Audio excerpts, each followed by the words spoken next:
Traveler, Paimon, how have you been? Ugh, where to start? Paimon hasn't had a moment's rest this whole time. That night, we ended up chatting and chatting until suddenly the sun was up. And then she decided she wanted to go to Inazuma. The Balladeer? It sounds like some kind of code name. You look troubled. Is there something you need to tell me?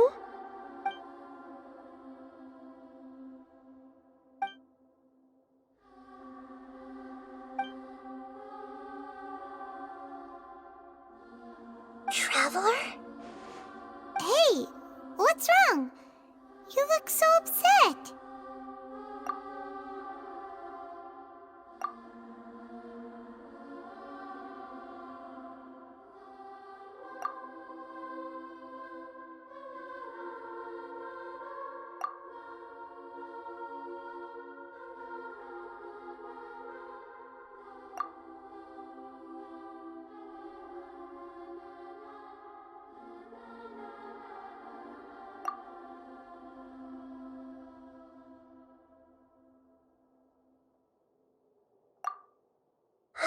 That's quite a story.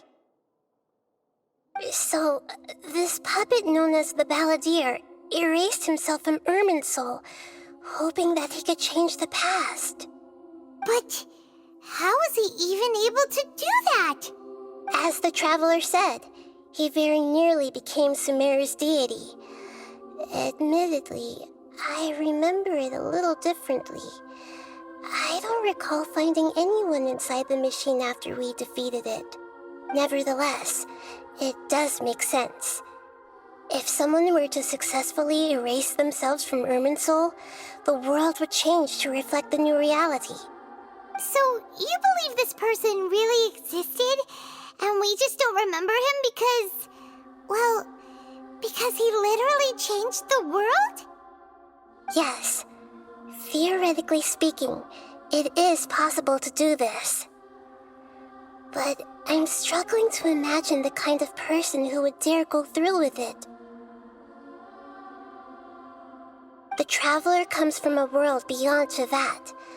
That's why there's no information about her in Irminsul, and it also explains why any changes to Irminsul wouldn't affect her. So if there's anyone in the world capable of retaining memories from a past that has been rewritten, it's you. It's quite incredible when you think about it.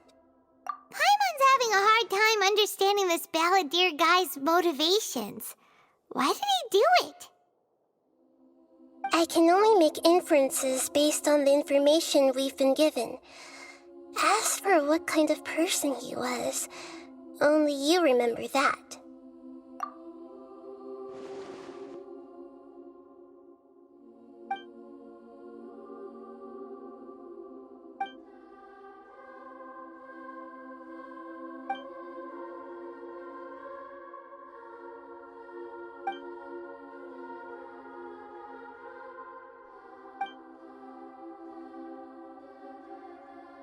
Something else worrying you?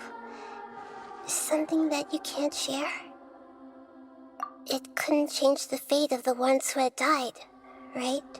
Once the Balladeer realized he hadn't been betrayed after all, it must have completely changed his view of the people of Tatarasuna. Now he saw them as friends again. He couldn't keep hating humans after that. And if he thought there was a chance he could save his old friends, it would be hard not to try. The story makes sense, every part of it. The Balladeer tried to achieve godhood with the doctor's help. He was unsuccessful, but retained the power to connect with Irminsul. That power then enabled him to change what was recorded in Irminsul and erase himself, even though he didn't have much strength left. Yeah, it does make sense, but it still ended in tragedy for his friends. It just feels so hopeless. He gave everything to do this, but it seems like he got nothing in return.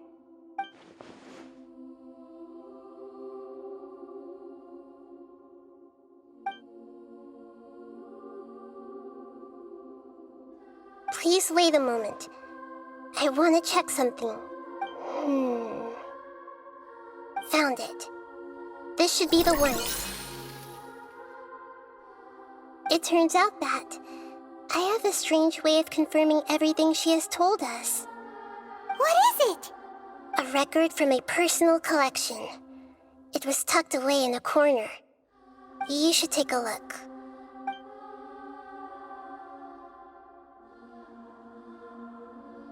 Is this a fairy tale? Who wrote it? I authored this record myself. Huh? You wrote a fairy tale that somehow has something to do with the balladeer? When combined with the traveler's narrative, it's clear that this story is an allegory. Everything in it is a symbol for something else. Hold on. So this record survived from the past? Yes. Any information about the balladeer or the kabukimono in other records will have been changed. But I wrote this story in a way that means it was left intact. Changing the information in Irminsul changes to that. But Irminsul can't change information that was well hidden in advance. I guess I must have written this story as a backup before the balladeer entered Irminsul. That's incredible! What a great idea! And sending the traveler into Irminsul with the balladeer must have been a further precaution. I knew she'd remember everything. This story is abstract enough that it still resonates with the present information recorded in Irminsul. But if we connect all the different pieces together, the true story that emerges is the one she told us, the now erased life of the balladeer.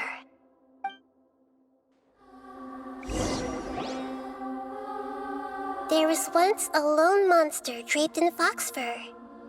The monster found a family of foxes, joined them, and they became friends. The monster lived with the family day and night, and everyone treated it as one of their own. Once in a while, the monster would take off its fox fur at night and lament to itself as it gazed at its reflection in the water. I am a monstrosity, yet they are too foolish to see it. I pity them. But the monster soon found solace when another came to live among the foxes who was not their kin. A kitten, carved from the wood of a white tree who had been abandoned by the humans.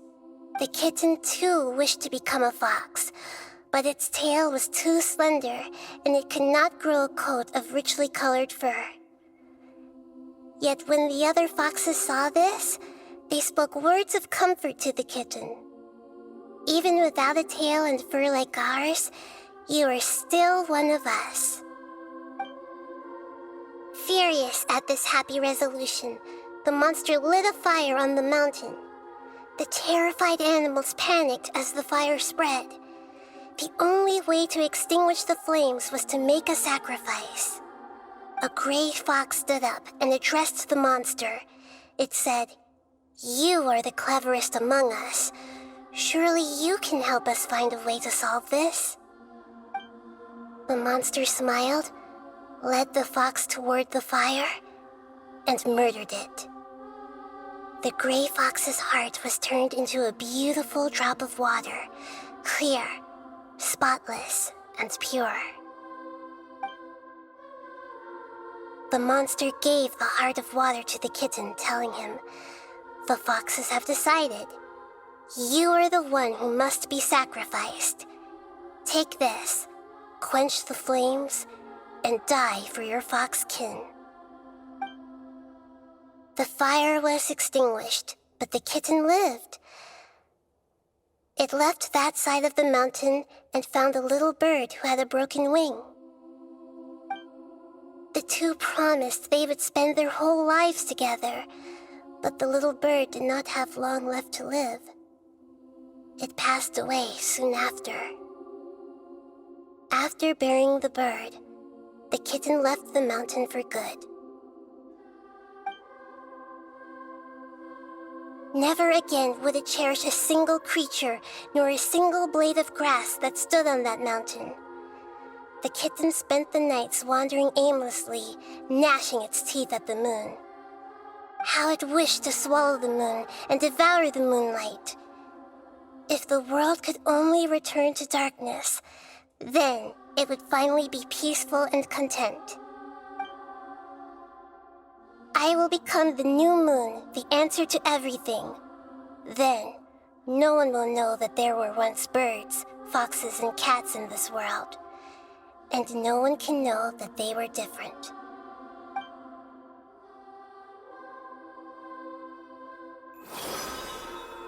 We solved it! I remember now. This is not just the Balladeer story. It is his very own memories. I made a backup so that it would be preserved no matter what happened. To become a god, he was experimented on and modified countless times. It was brutal torture, and the only reason he was able to survive is that he was a puppet. This memory was extracted from him by the scholars.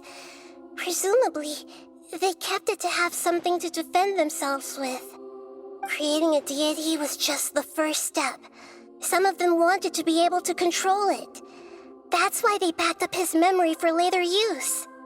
I buried it deep inside one of my own dreams, and then hid it inside an allegorical story so that it wouldn't be altered. It's hard to believe that this person really existed, let alone that he tried to get rid of us on more than one occasion. Paimon has no memory of him at all. He completely vanished like a puff of smoke. The Balladeer agreed to help me look for information about the Descenders, and although he was unsuccessful, he still helped you. Before he vanished, he confirmed an important detail, that Conria was where your twin first came into this world.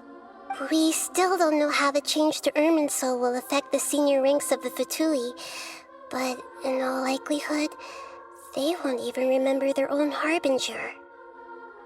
It sounds like Paimon wouldn't like this guy a whole lot if he was still around. But still, Paimon doesn't like the way it all ended that much better. This is why wisdom alone cannot answer all our questions. We look, we see, and we comprehend, but the question still troubles us. So the answer is not everything.